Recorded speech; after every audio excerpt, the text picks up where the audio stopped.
জানিয়ে দিব আমাদের হাতে থাকা সর্বশেষ গুরুত্বপূর্ণ আপডেট। আন্তর্জাতিক সংবাদ, বড় যুদ্ধের পরিকল্পনা করছেন পুতিন, গোয়েন্দা রিপোর্ট। এরপর জানিয়ে দিব সোমবার বৈঠকে বসছেন ট্রাম্প ও নেতানিয়াহু। আরো জানিয়ে দেব গাজায় ইসরায়েলের হামলা চলছেই। এদিকে লেবানন ও সিরিয়াকে অস্থিতিশীল করতে চাইছে ইসরায়েল, আরব লীগ মহাসচিবের মন্তব্য। এবং সর্বশেষ জানিয়ে দিব ইউক্রেনে একদিনে 430 সেনা হতাহত বলছে মস্কো। শুনছিলেন সংবাদ শিরোনাম, এখন বিস্তারিত। তবে তার আগে অনুরোধ থাকবে ভিডিওটিতে একটি লাইক এবং কমেন্টস করে জানিয়ে দিন আজকের এই ভিডিও সম্পর্কে আপনার মূল্যবান মতামত। বড় যুদ্ধের পরিকল্পনা করছেন পুতিন, গোয়েন্দা রিপোর্ট। মার্কিন প্রেসিডেন্ট ডোনাল্ড ট্রাম্পের হুমকিতে মধ্যপ্রাচ্য নতুন সংঘাত ছড়িয়ে পড়ার সংখ্যা তৈরি হয়েছে।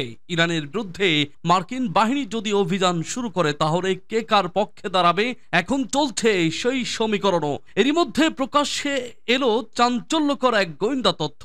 জার্মান সামরিক গোয়েন্দাদের ওই তথ্য বলছে বড় ধরনের যুদ্ধের প্রস্তুতি নিচ্ছেন রুশ প্রেসিডেন্ট ভ্লাদিমির পুতিন।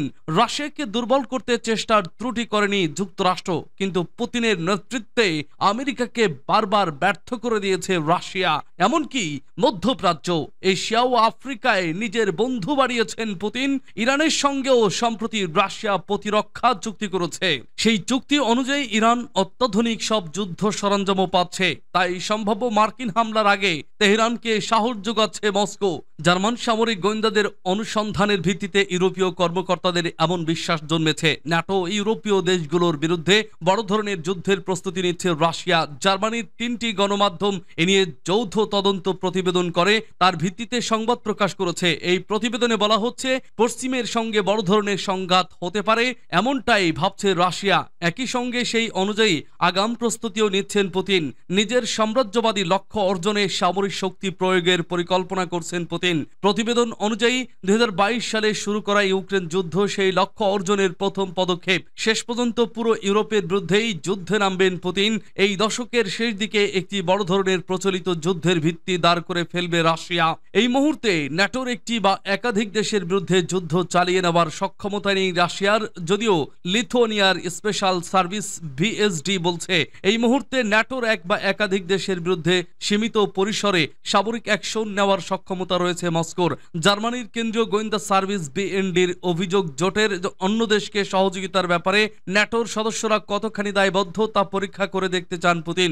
বিএনডি বলছে দ্রুত গতিতে নিজেদের সামরিক ব্যয় বাড়াচ্ছে ক্রেমলিন। আগামী বছরের মধ্যে নিজেদের সেনা সংখ্যা 15 লাখে উন্নীত করতে চায় রাশিয়া। 2025 সালে রাশিয়ার সামরিক বাজেট 120 বিলিয়ন ইউরোতে পৌঁছেছে। 4 বছর আগের তুলনায় এটা প্রায় 4 গুণ বেশি। গত সপ্তাহে মার্ক রুটে হুঁশিয়ার করে বলেন, রাশিয়া যদি পোল্যান্ড বা জোটের অন্য দেশে হামলা করে তাহলে যথোপযুক্ত জবাব দেওয়া হবে। সোমবার বৈঠক বসেছেন ট্রাম্প ও নেতানিয়াহু। ফের হোয়াইট হাউসে বৈঠক বসতে যাচ্ছেন মার্কিন প্রেসিডেন্ট ডোনাল্ড ট্রাম্প ও ইসরায়েলের প্রধানমন্ত্রী বেনিয়ামিন নেতানিয়াহু। আগামীকাল সোমবার বৈঠকটি হওয়ার কথা আছে। হোয়াইট হাউসের এক কর্মকর্তা ও নেতানিয়াহু দপ্তর বৈঠকের বিষয়টি নিশ্চিত করেছে। ব্রিটিশ সংবাদ মাধ্যম দ্য গার্ডিয়ান, বার্তা সংস্থা এপি ও কাতার ভিত্তিক সংবাদ মাধ্যম আল জাজিরা তাদের এ খবর জানিয়েছে। সংবাদ মাধ্যমগুলো জানায় বৈঠকে আলোচনার বিষয় হিসেবে থাকছে ট্রাম্পের হঠাৎ করে ইসরায়েলি পণ্যের ওপর 17% শুল্ক আরোপ, গাজা পরিস্থিতি, ইরান ইস্যু এবং অস্ত্র সহায়তার বিষয়টি গুরুত্ব পাবে। নেতানিয়াহুর জেরুজালেম কার্যালয় থেকে এক বিবৃতিতে জানানো হয়েছে, শুল্ক, গাজা থেকে ইসরায়েলি জিম্মিদের ফিরিয়ে আনার প্রচেষ্টা, ইসরায়েল তুরস্ক সম্পর্ক, ইরানি হুমকি এবং আন্তর্জাতিক অপরাধ আদালতের বিরুদ্ধে লড়াই নিয়ে ট্রাম্পের সঙ্গে আলোচনা করবেন তিনি। ট্রাম্পের দ্বিতীয় মেয়াদে এটি হবে তাদের দ্বিতীয় মুখোমুখি বৈঠক। এই বৈঠক এমন এক সময় হতে যাচ্ছে যখন ইসরায়েল গাজায় নতুন একটি নিরাপত্তা করিডরে সৈন্য মোতায়েন করেছে, যা হামাসকে চাপে রাখতে একটি কৌশল বলে ধারণা করা হচ্ছে।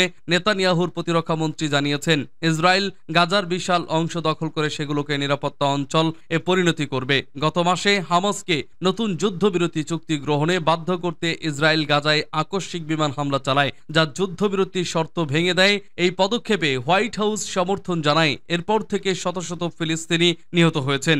ইসরায়েল ঘোষণা দিয়েছে তারা গাজায় যুদ্ধ চালিয়ে যাবে যতক্ষণ না হামাস 2023 সালের 7 অক্টোবরের হামলায় অপহরণ করা সব বন্দীকে ফিরিয়ে দেয়, অস্ত্র সমর্পণ করে এবং অঞ্চলটি ছেড়ে যায়। বর্তমানে গাজায় খাদ্য, জ্বালানি ও মানবিক সাহায্য প্রবেশে সম্পূর্ণ নিষেধাজ্ঞা আরোপ করা হয়েছে, সূত্র দ্য গার্ডিয়ান ও এপি ও আল জাজিরা।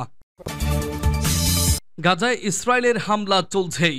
গাজা উপত্যকায় ইসরায়েলের হামলা অব্যাহত রয়েছে। সর্বশেষ হামলায় দক্ষিণ খান ইউনুসে এক সাংবাদিক এবং উত্তর গাজা শহরে এক শিশু সহ কয়েকজন ফিলিস্তিনি নিহত হয়েছেন বলে জানিয়েছে বার্তা সংস্থা রয়টার্স। এদিকে গাজায় ১৫ জন চিকিৎসা কর্মী হত্যার একটি নতুন ভিডিও প্রকাশের পর আন্তর্জাতিক ক্ষোভ আরও বেড়েছে। ভিডিওতে দেখা যায় জরুরি সেবা কর্মীরা প্রতিফলক জ্যাকেট পরে স্পষ্টভাবে চিহ্নিত অ্যাম্বুলেন্সের ভেতরে অবস্থান করলেও ইসরায়েলি সেনারা তাদের লক্ষ্য করে গুলি চালায়। ফিলিস্তিনি তথ্য কেন্দ্র জানায় রাতভর চলা ইসরায়েলি হামলায় আরও এক শিশু সহ অন্তত ৫ জন নিহত হয়েছে। খান ইউনুসের পশ্চিমে আল মাওয়াশি এলাকায় বাস্তুচ্যুতদের একটি তাঁবুতে হামলায় এই হতাহতের ঘটনা ঘটে।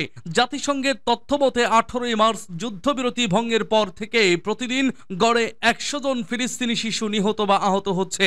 এদিকে অধিকৃত পশ্চিম তীরের নাবলুস শহরে ইসরায়েলি সেনারা অভিযান চালিয়ে ২ যুবককে গ্রেপ্তার করেছে বলে জানিয়েছে আল জাজিরা। ফিলিস্তিনি প্রিজনার্স সোসাইটি জানিয়েছে ২০২৩ সালের ৭ই অক্টোবর থেকে এ পর্যন্ত পশ্চিম তীর থেকে ১৫,৮০০রও বেশি ফিলিস্তিনিকে আটক করা হয়েছে। সূত্র রয়টার্স।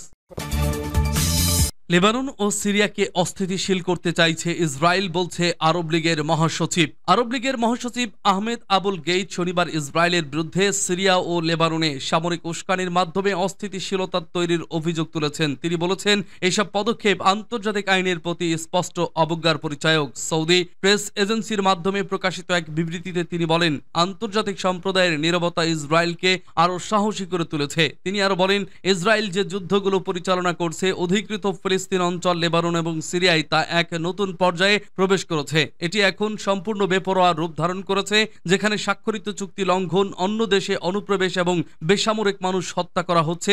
লেবাননে ইসরায়েলের লক্ষ্যভিত্তিক হত্যা অভিযান পুনরায় শুরু করাকে তিনি গত বছরের শেষের দিকে স্বাক্ষরিত অস্ত্রবিরতি চুক্তির চরম লঙ্ঘন হিসেবে উল্লেখ করেছেন এবং একে তিনি অসম্ভব ও নিন্দনীয় বলে আখ্যায়িত করেন। আবুল গেইত বলেন, ইসরায়েলের যুদ্ধ যন্ত্র থামাতে চায় না যতক্ষণ না দেশটির নেতারা তাদের অভ্যন্তরীণ সংকট বিদেশে রপ্তানি করে সমাধান করার চেষ্টা চালিয়ে যাচ্ছে। এই বাস্তবতা এখন সবার কাছেই পরিষ্কার হয়ে গেছে। গাজা স্বাস্থ্য মন্ত্রণালয়ের সর্বশেষ হিসাব অনুযায়ী ২০২৩ সালের ৭ই অক্টোবর হামাসের হামলার পর ইসরায়েলের পাল্টা অভিযানে ফিলিস্তিন ভূখণ্ডে ৫০,০০০ এরও বেশি মানুষ নিহত হয়েছে এবং ১,১৩,২০০ জনেরও বেশি আহত হয়েছে। লেবাননে যুদ্ধ পর্যবেক্ষক সংস্থাগুলোর তথ্য অনুযায়ী ইরান সমর্থিত হিজবুল্লাহর সঙ্গে ইসরায়েলের যুদ্ধে ২০২৩ সালের ৮ই অক্টোবর থেকে ২০২৪ সালের ২৬শে নভেম্বর পর্যন্ত ৩,৯৬১ জন নিহত এবং ১৬,৫২০ জন আহত হয়েছে। সিরিয়ার নতুন সরকার ৩ এপ্রিল ইসরায়েলের বিরুদ্ধে একটি মারাত্মক অস্থিতিশীলতার সৃষ্টির অভিযান চালানোর অভিযোগ তোলে, যেখানে বিমান হামলায় একটি বিমানবন্দরে হামলা এবং দক্ষিণ দ্বারা প্রদেশে স্থল অভিযানে ১৩ জন নিহত হয়। সূত্র আরব নিউজ। ইউক্রেনে একদিনে ৪৩০ সেনা হতাহত, বলছে মস্কো। একদিনে ৪৩০ জন ইউক্রেনীয় সেনা হতাহত হয়েছেন বলে দাবি করেছে রাশিয়া। ব্যাটল গ্রুপ সেন্টারের দায়িত্বাধীন এলাকায় শুক্রবার এই হামলা চালায় রাশিয়া। মস্কো থেকে সংবাদ মাধ্যম তাস এ খবর জানায়। খবরে বলা হয়, ব্যাটল গ্রুপের প্রেস সেন্টারের প্রধান আলেকজান্ডার শাভচুক সাংবাদিকদের এ তথ্য জানিয়েছেন। তিনি বলেন, ইউক্রেনীয় সশস্ত্র বাহিনীর মোট ৪৩০ সেনা, একটি লেপার্ড ট্যাঙ্ক, ৭টি যানবাহন ও ৬টি কামান ধ্বংস করা হয়েছে, যার মধ্যে ২টি পশ্চিমা নির্মিত। এই হামলায় একটি ইলেকট্রনিক যুদ্ধ স্টেশনও ধ্বংস করা হয়েছে বলে তিনি দাবি করেন। তার মতে, ব্যাটল গ্রুপ সেন্টার শত্রুর প্রতিরক্ষার গভীরে অগ্রসর হতে থাকে ও ডোনেটস্ক গণপ্রজাতন্ত্রের উসপেনভকার বসতি মুক্ত করে। তিনি বলেন, আমরা জেভেরোভো, নেভি, ইকোনোমেসেস্কো, বোগদানোভকা, ইয়েলিজেভেডোভকা, ক্রাসনো আর্মেনস্ক, কোটলিনো, লেনিনো, ওদাচনি ও আলেকজেভকা অঞ্চলে ইউক্রেনীয় সশস্ত্র বাহিনীর অ্যাসল্ট রেজিমেন্টের ২টি যান্ত্রিক রেঞ্জার, বায়ুবাহিত অ্যাসল্ট ব্রিগেড, একটি মনুষ্যবিহীন সিস্টেম ব্রিগেডের জনবল ও সরঞ্জামের ক্ষতি করেছে।